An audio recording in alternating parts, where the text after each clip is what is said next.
Bienvenidos a todos a esta charla del Club de Ginebra, donde tenemos el honor y el placer de contar con la participación del doctor José Antonio Rivera, miembro del equipo de juristas independientes que ha lanzado algo novedoso, un referendo para lograr la reforma de la justicia en Bolivia.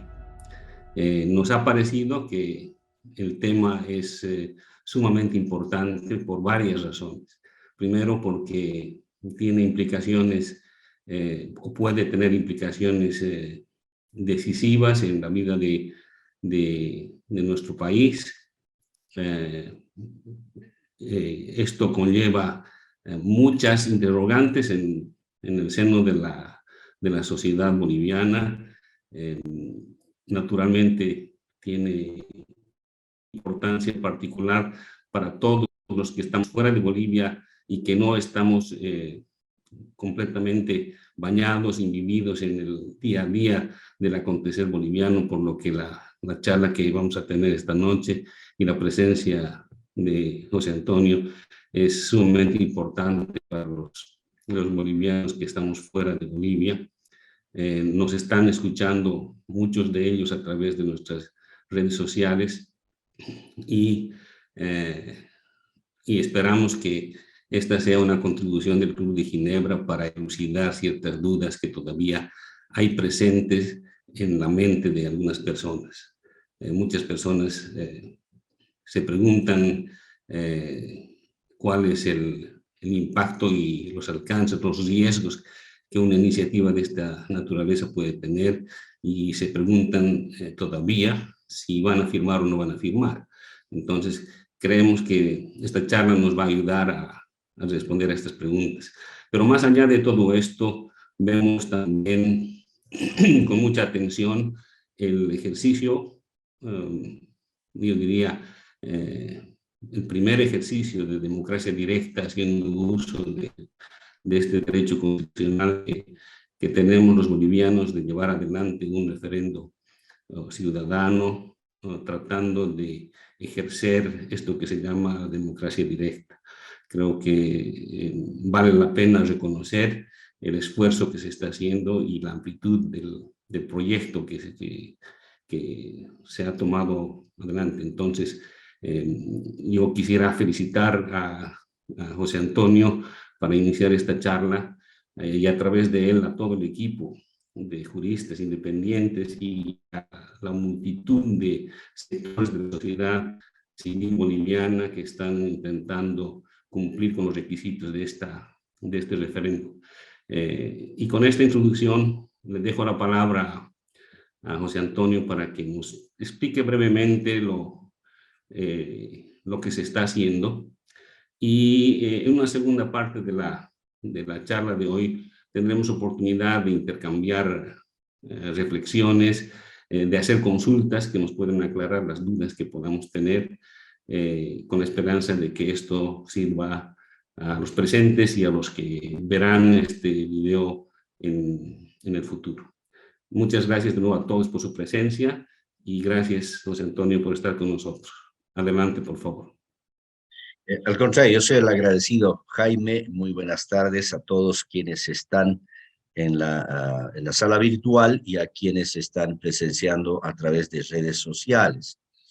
Mi agradecimiento al Club de Ginebra por abrir este espacio de diálogo. Creo que necesitamos muchos más para que la ciudadanía comprenda de qué se trata esta cruzada nacional por la transformación de la justicia. Para que se entienda a cabalidad lo que pretendemos, permítanme rápidamente señalar cuál es el rol, el papel que debe desempeñar el sistema judicial del Estado en el siglo XXI. En primer lugar, el sistema judicial, a través de sus tribunales y jueces, tiene el papel trascendental de garantizar seguridad jurídica y con ello el Estado constitucional de derecho, caracterizado como aquel modelo de organización política, social, económica que se caracteriza porque todos los actos del Estado y sus autoridades deben subordinarse a la Constitución y las leyes.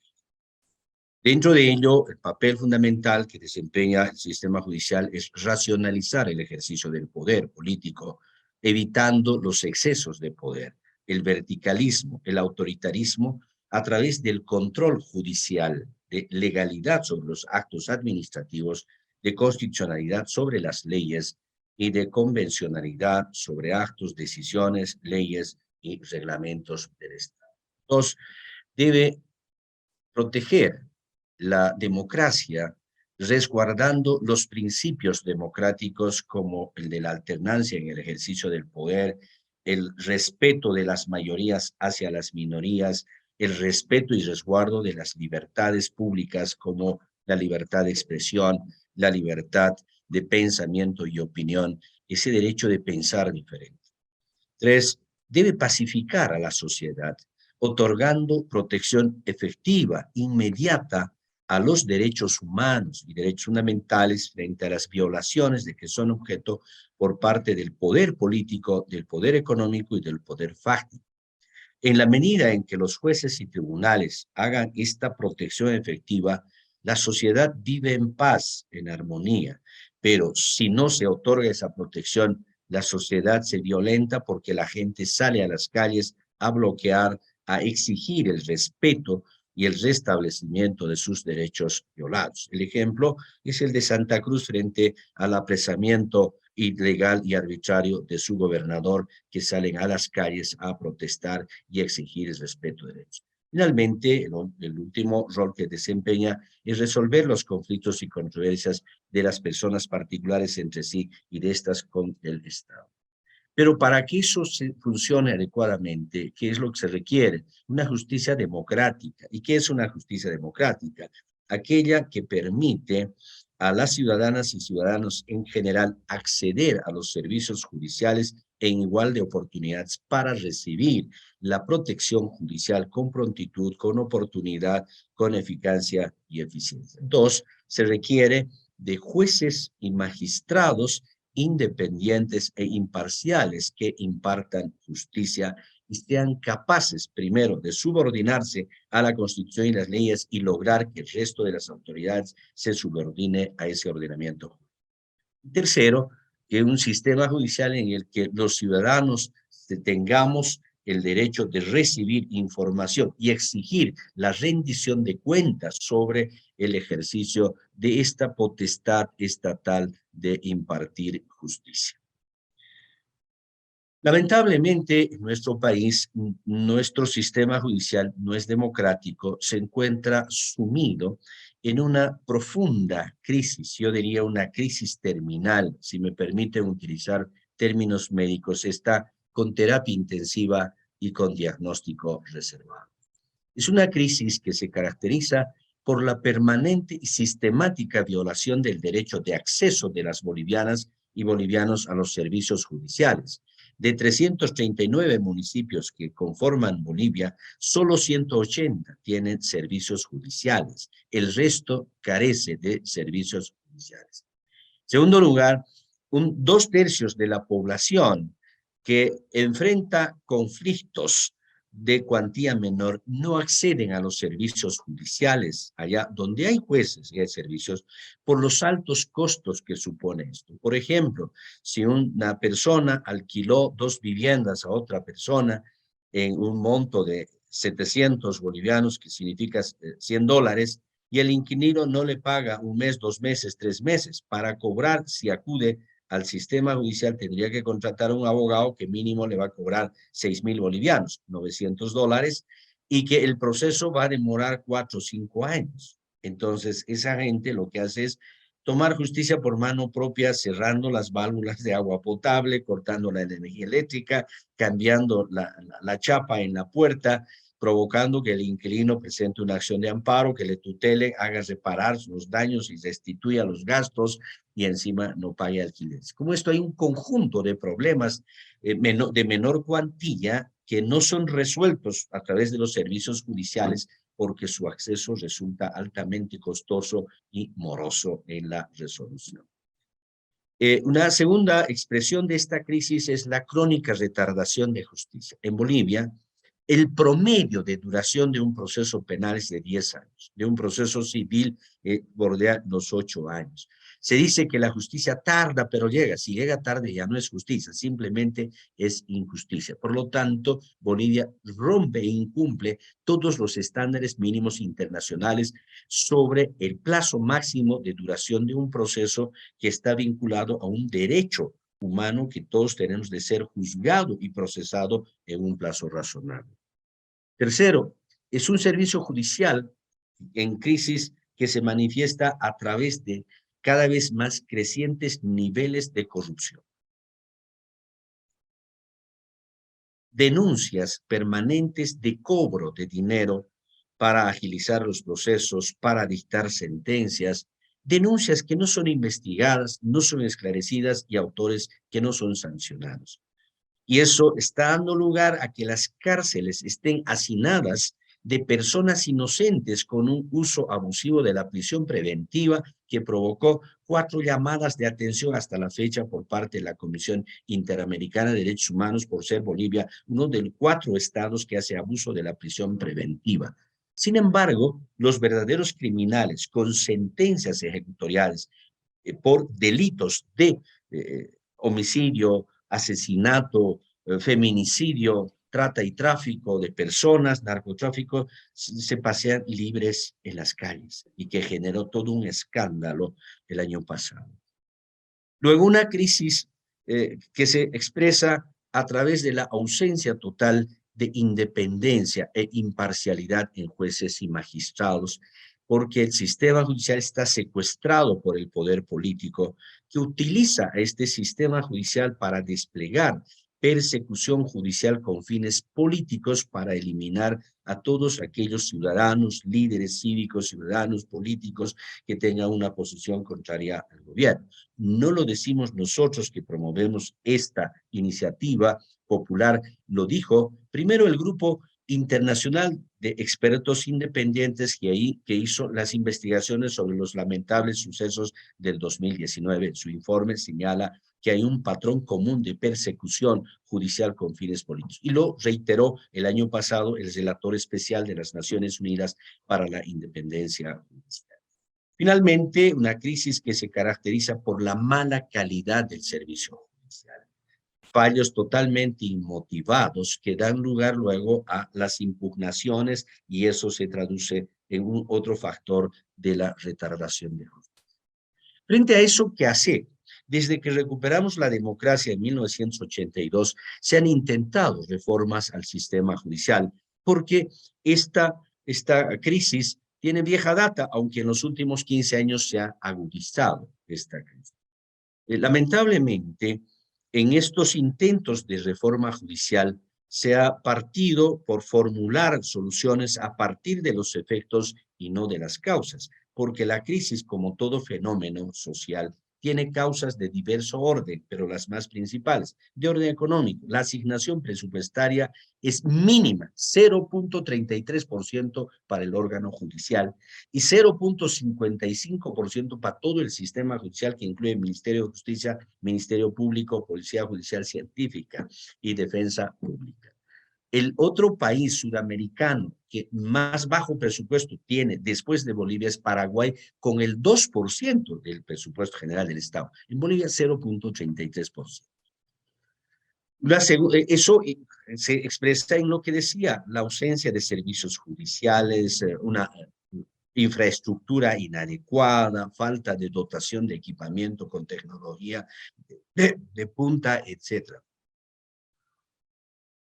La segunda causa es de orden institucional, es la organización interna, la organización territorial, la falta de gestión y administración de la conflictividad social por parte del Estado, que genera una alta judicialización de las relaciones sociales, la extrema penalización de las relaciones sociales, etc. Hay causas de orden legislativo. Tenemos una codificación sustantiva, es decir, Código Penal, Código Civil, Código de Familia, Código de Comercio, que son anacrónicos, que no se ajustan al nuevo diseño del sistema constitucional. Los códigos procesales privilegian los formalismos que dan lugar a las famosas chicanas por parte de los abogados, a que se prolonguen los trámites de los procesos a través de nulidades, etc. Hay causas de orden político. La extremada injerencia política en el órgano judicial, nuevamente establecida por la Comisión Interamericana de Derechos Humanos, por el relator especial de las Naciones Unidas para la Independencia Judicial, por el Alto Comisionado de Derechos Humanos de las Naciones Unidas para los Derechos Humanos, etc. Hay una alta injerencia que se produce a partir de los sistemas de selección y designación de jueces y de magistrados. Finalmente, la otra causa importante es causas de orden académico, la formación profesional del abogado, de los jueces y de los fiscales, que cada vez es más teórica, anclada en un diseño curricular desactualizado que responde a principios del siglo XX y no al siglo XXI.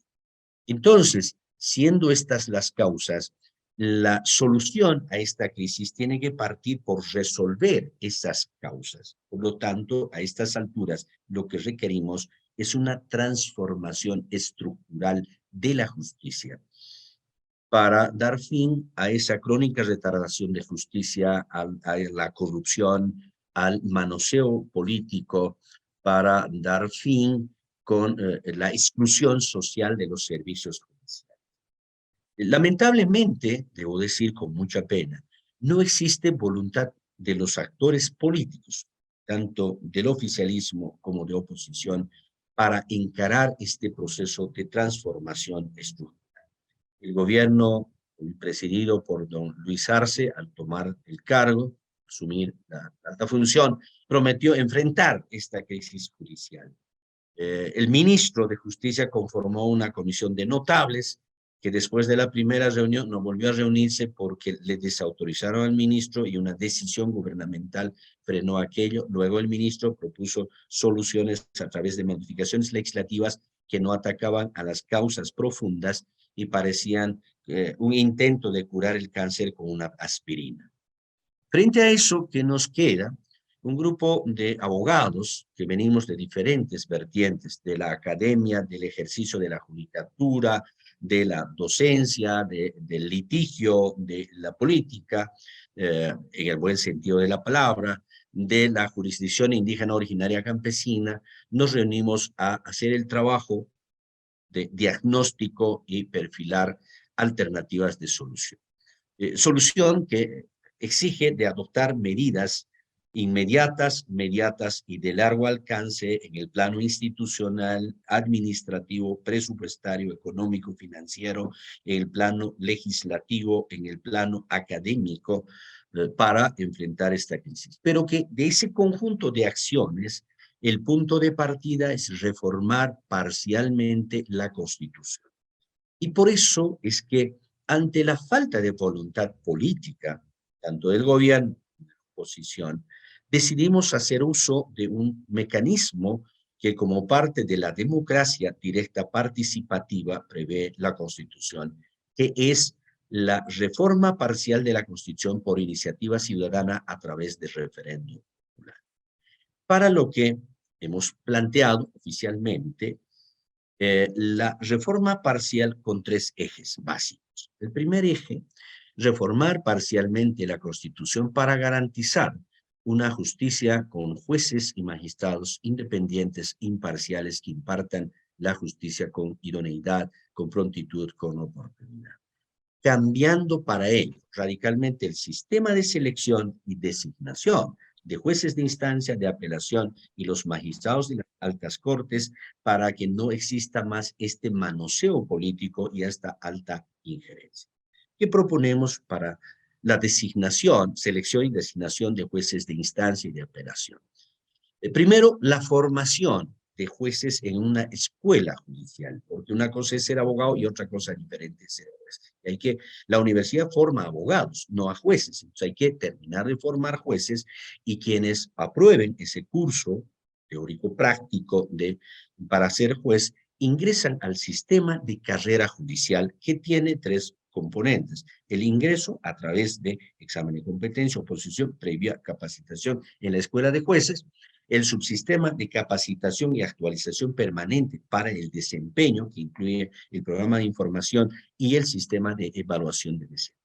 De manera que al juez se le garantiza estabilidad laboral para que no sea objeto de presiones, de amenazas y ejerza su función de manera independiente porque el cargo se lo debe a su capacidad, a su idoneidad, a su probidad y que está garantizado su permanencia salvo que renuncie al cargo, se jubile, fallezca, sea destituido por una sentencia condenatoria ejecutoriada por cometer delitos o sea cesado por mal desempeño de función. Para los magistrados de las altas cortes, Tribunal Constitucional Plurinacional, Tribunal Supremo de Justicia, Tribunal Agroambiental, planteamos la creación de una Comisión Nacional de Postulaciones, integrada por 9 ciudadanos profesionales, abogados con conocida y destacada trayectoria, no solo profesional, sino personal, y que sean designados previo examen de competencia, 2 por la Asamblea Legislativa Plurinacional, uno por el bloque de mayoría, otro por bloque de minoría, dejando expresa constancia que no se debe designar a un senador o a un diputado, no, a un profesional de destacada trayectoria en esa instancia. 2 sean designados por las carreras de derecho de las universidades, también previo examen de competencia, no entre docentes, sino de profesionales que tengan experticia en estas tareas. 2 por la Asociación Nacional de la Prensa, periodistas, trabajadores de la prensa.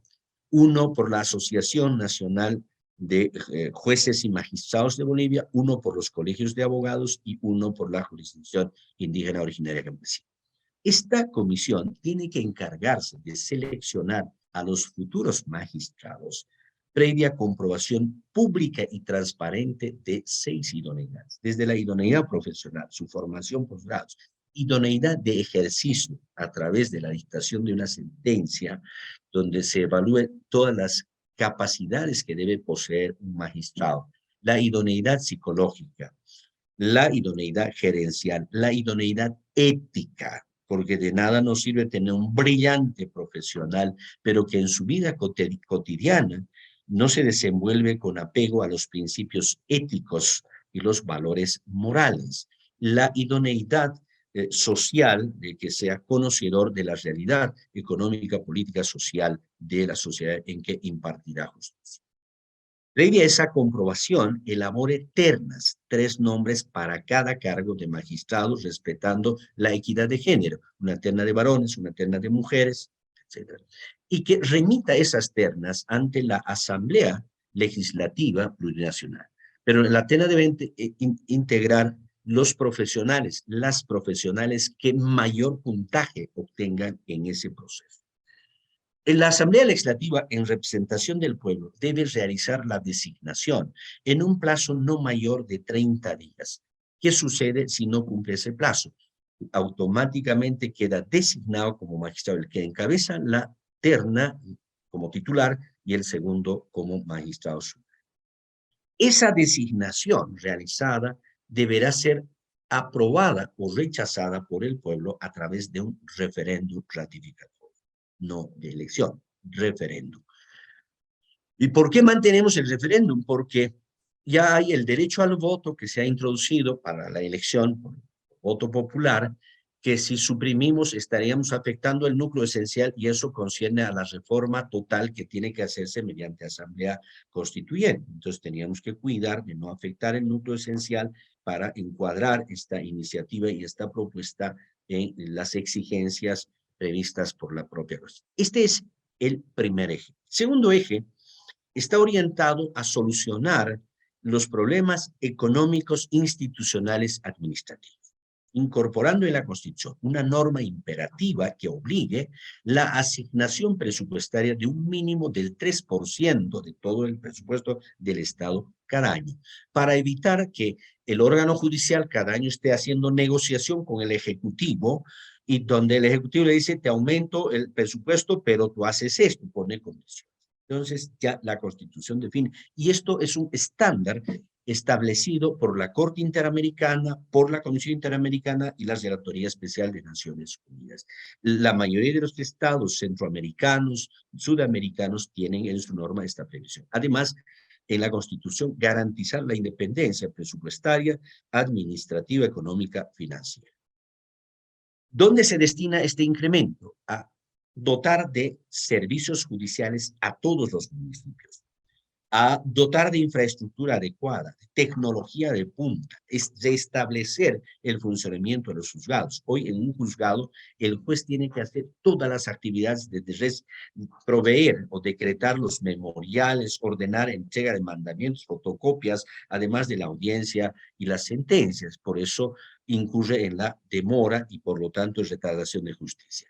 Eso hay que solucionar, haciendo que el juez se encargue de impartir justicia, celebrando la audiencia, dictando sentencia, y tenga un gestor procesal, administrador procesal, con calidad ISO que se encarga de proveer memoriales, de señalar audiencias, pasar la agenda al juez con los resúmenes correspondientes.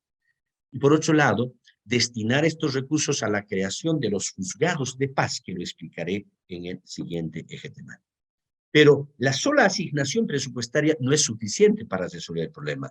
Hay un órgano de autogobierno del órgano judicial que se llama Consejo de la Magistratura, que hoy se ha convertido en una especie de agencia de empleos con escándalos de por medio, distribuyendo, coteando los cargos en el judicial. Hay que transformar radicalmente desde su concepción, su diseño y el papel que debe desempeñar. Este consejo debe desempeñar el papel de administración, de formulación y ejecución presupuestaria, administración de recursos y el control disciplinario. Para eso debe estar integrado por 7 profesionales de destacada trayectoria seleccionados por la Comisión Nacional de Postulaciones, 4 que provengan del ámbito de las ciencias económicas, administración, de empresas con especialidad en administración judicial y 3 abogados. Los 4 que son de ciencia económica se encargan de la labor administrativa presupuestaria a través de políticas de gestión administrativa procesal y los 3 abogados de la gestión disciplinaria. Esos consejeros no deben ser designados por los políticos, sino por las estructuras del órgano judicial, 2 designados por Sala Plena del Tribunal Supremo, 2 por Sala Plena del Tribunal Agroambiental, 2 por la Asociación Nacional de Jueces Magistrados y 1 por la Jurisdicción Indígena Originaria Campesina. El tercer eje es garantizar el acceso universal de las bolivianas y bolivianos a los servicios judiciales. Ya les había descrito este problema de 2/3 de la población que no accede a los servicios judiciales para resolver sus conflictos y controversias menores. El planteamiento es crear juzgados de paz en cada barrio de las ciudades, de los municipios. Un juez de paz que no sea abogado, sino el ciudadano o la ciudadana más destacada, más respetada en el barrio por los vecinos, y que resuelva los conflictos en equidad.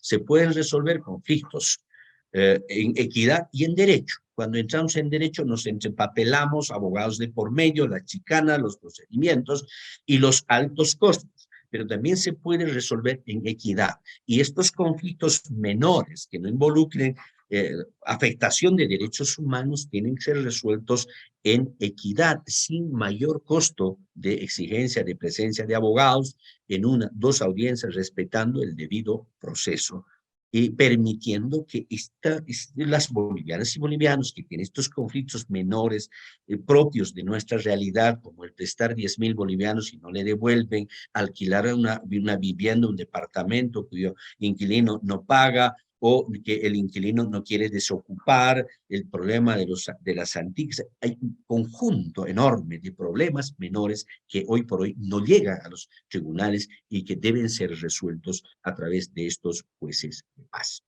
Jueces de paz que serán regulados a través de una ley en cuanto a su competencia, sus funciones, para resguardar los derechos de las personas.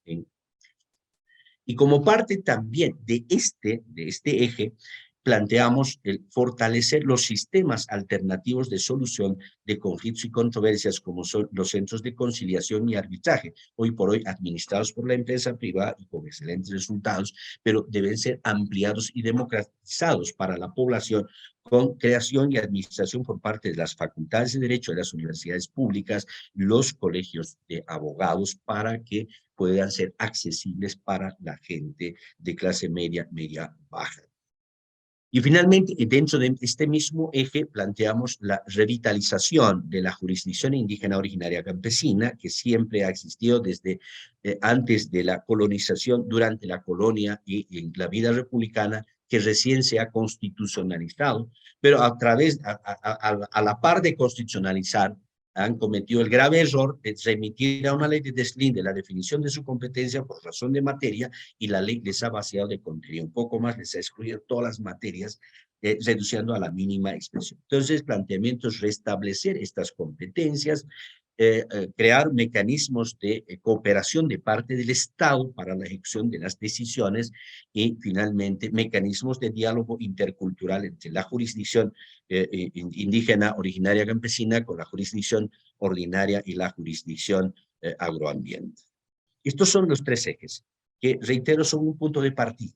Una vez aprobado esta reforma a través del referéndum popular, inmediatamente se tienen que adoptar medidas de orden administrativo, de orden institucional, de orden presupuestario, como reajuste, reformulación presupuestaria, de orden legislativo, de orden académico, para transformar estructuralmente la justicia en Bolivia. Ahora bien, esta es la propuesta que la presentamos formalmente, como exige la ley 026 del régimen electoral y el respectivo reglamento, al Tribunal Supremo Electoral el 28 de julio del 2022. El Tribunal Supremo no cumplió plazos. Recién en octubre nos aprobó las preguntas y nos dio vía libre para avanzar y entrar en la segunda fase, que es la recolección de firmas de adhesión a la iniciativa, en un equivalente del 20% del último padrón electoral nacional, que supone en términos absolutos 1.487.000 firmas, que nosotros nos hemos propuesto rebasar con 1.500.000, porque el organismo electoral hace depuraciones y no queremos correr los riesgos. Estamos en esta fase de recolección de las adhesiones, y es obviamente que el éxito que está teniendo, porque hay mucha convicción en las bolivianas y los bolivianos. Hay compromiso, porque la justicia nos afecta a todos, a creyentes, no creyentes, a mayores, menores, a gente de clase alta, de clase baja, a los del oficialismo, a los de la oposición, absolutamente a todos. Entonces hay un entusiasmo de adhesión que ha puesto en preocupación al gobierno, que está desplegando una campaña durísima de desinformación, pretensión de descalificación a quienes impulsamos esta propuesta y la misma propuesta. También debo decir, con mucha pena, del bloque autodenominado democrático, es decir, el bloque opositor al gobierno, también han surgido sectores, personas fundamentalmente, a desinformar este proceso, generando dudas en la ciudadanía, como el afirmar que esto pone en riesgo de abrir la Constitución y que el oficialismo aproveche para imponer la reelección indefinida, de abrir la Constitución para legitimar el cambio de nombre de República de Bolivia a Estado plurinacional. Y reitero, son desinformaciones de mala fe, porque nada de eso va a acontecer, ya que una reforma parcial por iniciativa ciudadana se concentra únicamente a las normas que ha propuesto los promotores de la iniciativa reformar. En este caso son 15 artículos de la parte del órgano judicial y no se incluye ningún otro artículo. Pero además, esos artículos ya están expresados en 4 preguntas aprobadas por el Tribunal Supremo Electoral, y los ciudadanos no van a votar otra cosa que esos, de responder a esas 4 preguntas que están referidas a aprobar esta iniciativa. Por lo tanto, no es cierto que se ponga en riesgo de generar la reelección indefinida. No es cierto que a través de esto se va a legitimar el cambio de nombre la República de Bolivia, Estado plurinacional y demás cosas, como de mala fe se viene manejando con la idea de descalificar esta iniciativa. Yo termino esta mi intervención haciendo una reflexión. Puedo estar errado, pero yo tengo la convicción de que esta es la última batalla por la recuperación de la democracia, que está en riesgo. Estamos en la frontera de cruzar de un régimen democrático a un régimen autocrático totalitario. Si vencemos esta batalla, lograremos el restablecimiento de la institucionalidad democrática, el fortalecimiento del Estado constitucional de derecho con seguridad jurídica. Y porque vamos a liberar a los jueces magistrados del secuestro político en el que se encuentran. Pero si perdemos esta batalla, habremos perdido la democracia. Me temo que vamos a hacer una Nicaragua 2, donde se va a agudizar la instrumentalización de la justicia para desplegar persecución penal a toda aquella persona, líder cívico, ciudadano, político, que tiene una posición contraria al régimen de turno. No digo solo a este, al régimen de turno. No, puede venir otro régimen, lo mismo. Ustedes conocen que en Nicaragua, cerca de las elecciones, han encarcelado absolutamente a todos los líderes de oposición para que exista una sola candidatura que va por la cuarta elección desconociendo sus normas preestablecidas en su propia constitución. Corremos ese riesgo. Para mí ese es el riesgo, no lo que están diciendo que vamos a abrir la constitución para la reelección indefinida. Y la reforma o la transformación de la justicia hoy más que nunca está en manos de las bolivianas y bolivianos, la primera experiencia en nuestra vida republicana, de manera que cambie o no la justicia depende de todos y cada uno de nosotros, los bolivianos y las bolivianas. Les agradezco mucho su atención y estoy disponible para absolver las dudas, las preguntas y también conocer las críticas que por supuesto tienen que venir, son legítimas, porque se trata de una obra humana que no es perfecta y que puede ser perfecta.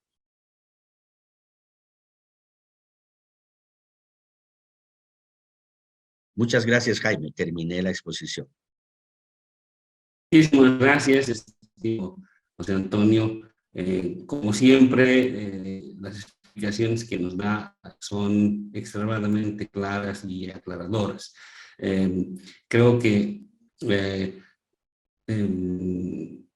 tenemos esta noche una oportunidad muy especial, que es la de poder interactuar con usted y poder tener respuestas a ciertas dudas que se generan, ¿no? Entonces, antes de ceder la palabra a los participantes de la sesión de esta noche, yo quisiera leer unas preguntas que hemos recibido en preparación a la charla de esta noche, que nos han llegado. Y es una primera serie que tiene que ver justamente con estos temores que usted ha mencionado. Se nos dice, hay temor sobre la apertura total de la Constitución.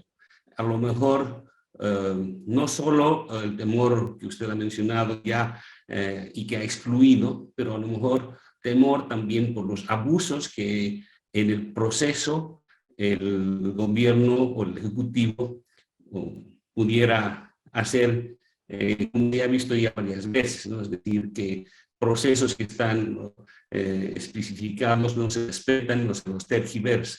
Entonces hay ese temor. Luego se dice, es posible que el legislativo en el proceso pudiese ampliar los temas de la reforma. Es otra pregunta que nos llega. ¿Cuáles son las barreras y los riesgos de este proceso? Es que el equipo de juristas independientes ha hecho un análisis de los riesgos debidamente, porque una vez más se dice el MAS hace que quiere con las normas. ¿Qué otros artificios se pudiese esperar del MAS en este proceso? ¿Qué peligro puede haber en caso de que se incluyan otros temas a la reforma? ¿Cuáles son las protecciones y garantías que se prevén en el proceso para evitar este tipo de abusos, ¿no? Entonces, me parece que a lo mejor pudiésemos comenzar con una descripción del proceso que lleva esta iniciativa y cuáles son los mecanismos y las posibilidades de desvío del camino. Esta primera serie de preguntas nos ha llegado, estimado José Antonio, y luego de esto pasaré la mano a los participantes que ya han levantado la mano hasta ahora. Muchas gracias. Jaime, inmediatamente paso a satisfacer aquello. En primer lugar, este proceso tiene fases. La primera, que era la formalización de la propuesta ciudadana con el texto normativo con el que se pretende es cambiar esos artículos de la Constitución, la exposición de motivos, que es la fundamentación, la explicación de por qué, para qué se está haciendo el cambio y las preguntas que se van a formular el día del referéndum en la papelera. Inmediatamente en esa fase el Tribunal Supremo Electoral, a través del CIFDE, el Servicio Intercultural de Fortalecimiento Democrático, ha revisado las preguntas y nos ha sugerido reformular para que sean más claras, sin cambiar, pero sin desnaturalizar la esencia de la pregunta, hacer algunos ajustes que las hemos considerado razonables y finalmente se han aprobado mediante resolución y se ha dado curso a pasar a la segunda fase. La segunda fase es la recolección de las firmas. Necesitamos recolectar 1.500.000 firmas en todo el estado, en todo el territorio. Han intentado ponernos algunas barreras que las hemos enfrentado en los costos, porque querían que pongamos intervenciones notariales que nos iba a generar un costo de aproximadamente 1.500.000 bolivianos, que no estamos en posibilidad de cubrir porque todo es voluntariado, sale de nuestros bolsillos, de la donación de algunos amigos, compañeros, para la impresión del libro, para comprar unas mesitas. Hoy tenemos que hasta prestar sombrillas para el tema. Algunas fundaciones nos han apoyado para el material de difusión. Entonces, las representamos y logramos que se cambiara, que no sean notarios, sino el funcionario del mismo Tribunal Electoral. Finalmente, nos entregaron los formatos, mandamos a imprimir 17.000 libros. Cada libro recoge 100 firmas. Estamos desplegando, tenemos 90 días otorgados. Hasta hoy estamos en 13 días de actividad, bordeando las 250.000 firmas. Andamos en buen ritmo, pero queremos ampliar la estrategia para que ojalá podamos completar antes de los 90 días. Cuando completemos, el Tribunal Supremo Electoral tendrá un plazo de 30 días para verificar la autenticidad, puede depurar. Si constata que hemos cumplido con la cantidad exigida, entonces remitirá la propuesta de reforma juntamente con las preguntas al Tribunal Constitucional Plurinacional para que verifique si no infringe la Constitución. El Tribunal, de acuerdo al Código Procesal Constitucional, cuenta con 15 días hábiles para emitir la declaración constitucional. Si declara la constitucionalidad, el siguiente paso es que el Tribunal Supremo debe remitir a la Asamblea Legislativa Plurinacional para que convoque al referéndum, fijando el día de votación y ordene la asignación presupuestaria. Para ello tiene un plazo de 30 días. ¿Qué sucede si no cumple los 30 días? El Tribunal Supremo Electoral es el que hace la convocatoria, fija día y hora día de votación. Si se cumplen estos plazos, en agosto de este año estaríamos votando en el referéndum por la reforma. Y de aprobarse, a partir del septiembre se estaría implementando y quedaría sin efecto la convocatoria a elecciones judiciales. Si no cumplen, una especie de sabotaje, como que ha estado repitiendo el ministro para decir están desfasados, puede terminar realizándose las elecciones en el mes de noviembre. Pero eso no descalifica nuestra propuesta, porque nuestra propuesta no se centra únicamente en la elección de magistrados. Eso es apenas un componente de un conjunto, como les dije, de medidas que les he descrito para transformar estructuralmente. Eso en cuanto a los procedimientos. Los temores a la apertura total de la elección no se puede. porque esta es una reforma parcial por iniciativa ciudadana. Y la iniciativa ciudadana la plantean la propuesta de reforma quienes están promoviendo la iniciativa. Nosotros estamos promoviendo y hemos planteado reformar 15 artículos de la Constitución. 15. ¿De qué parte? La parte del órgano judicial y jurisdicción constitucional. Y no se toca ninguna otra parte porque es reforma parcial. Temor a los abusos en el proceso. Por supuesto, ya les dije que han desplegado una campaña de desinformación, de descalificación, de desprestigio, etcétera, con argumentos nada razonables, como el de decir que Juan del Granado fue aliado del MAS. Bueno, pues pudo, como cualquiera, cometer un error. Él tenía convicción de que era el proceso de cambio, pero cuando vio que no era, salió y hoy pues está aquí junto a nosotros queriendo transformar la justicia para recuperar la democracia. En el caso mío, me quieren descalificar diciendo que yo estoy queriendo ser el próximo candidato a magistrado, la cosa más falsa. Yo decidí retirarme a la vida privada y lo hago esto con la firme convicción de que no puedo dejar a mis hijos y los hijos de mis hijos un estado destrozado jurídicamente, ¿no? Pero bueno, al de haber, sí, por supuesto. Pueden sabotearnos, por supuesto. El Tribunal Constitucional, primero, incumplir plazos y, en su caso, animarse a decir inconstitucional. Pero lo que nos fortalece es que no es lo mismo que se pronuncie respecto al pedido de 200 personas que presentamos oficialmente la propuesta que a 1.500.000 firmas, 1.500.000 bolivianos y bolivianas que ahora están impulsando la reforma. La situación cambia cualitativamente. Y finalmente tenemos que salir pues a las calles, a movilizarnos, a hacer y respetar nuestro derecho a ejercer la democracia participativa y nuestro derecho a la participación que nos reconoce la Constitución. Pero que el peligro está, por supuesto que está. La pregunta ¿es temor a ese peligro? ¿No debemos intentar? Hay una máxima que dice, no hay peor gestión que aquella que no se hace. No hay peor derrota que aquella que se sufre sin librar batalla. Y pues tenemos que librar batalla, conscientes de que pueden sabotearnos, pueden intentar frenarnos en el camino. ¿Es posible que el legislativo pueda ampliar la reforma? No, el legislativo solamente debe emitir la ley de convocatoria. Artículo 1. Se convoca a referéndum popular por iniciativa ciudadana a realizarse el 20 de agosto de 2023. Se dispone, se instruye al órgano ejecutivo realizar la asignación presupuestaria para esto, porque el Tribunal Supremo Electoral ya ha incluido en el presupuesto, en razón a que en julio nosotros hemos presentado la iniciativa y ha tenido la previsión correspondiente para poner en su presupuesto. Se tiene que asignar, desembolsarlo. Es lo único que va a tener la ley emitida por el legislativo. No puede tocar el legislativo. La otra vía de reforma es por iniciativa legislativa. Ahí sí, el legislativo puede proponer y aprobar lo que cree que hay que reformar. Luego consultar al pueblo. Ese es otro procedimiento. Es un procedimiento por iniciativa ciudadana.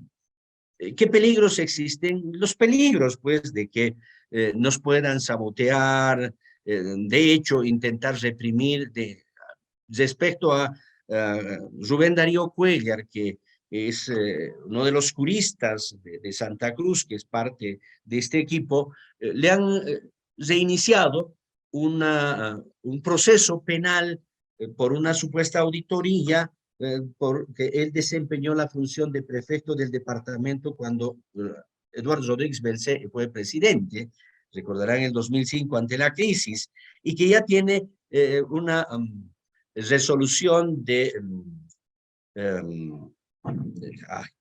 tiene un nombre, yo soy desmemoriado y se me olvida en este momento, que cerró el proceso, pero le han reabierto.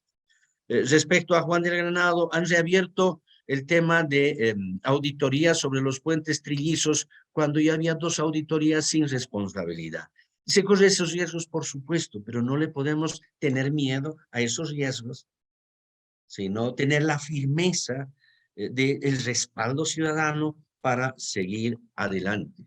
Porque si nos detenemos acá por temor a los riesgos, ¿qué vamos a hacer? vamos a permitir que crucemos esa frontera del Estado democrático al Estado autocrático. El 2025 van a encarcelar a todos los líderes opositores. Ya lo han hecho con el gobernador de Santa Cruz. Es probable que lo encarcelen a Carlos Mesa, a Samuel Doria Medina, a Manfred Reyes Villa, que le tienen 20 juicios inconsistentes. Pero bueno, están utilizando para eso. Y vayan a elecciones incluso con el lujo de ir divididos con dos candidatos, donde uno va a ser el primero, el otro el segundo, y el resto vamos a ser marginales. Entonces, el riesgo mayor es ese, no el que nos saboteen. Por supuesto que nos pueden sabotear, pero tenemos que estar firmes en esta cruzada nacional por recuperar la justicia, por recuperar el Estado constitucional, recuperar la institucionalidad democrática que ha sido fracturada en los últimos 15 años en nuestro país y que les consta a ustedes, no tengo que decirles porque ustedes son testigos de lo que pasó y hoy pasa en nuestro país.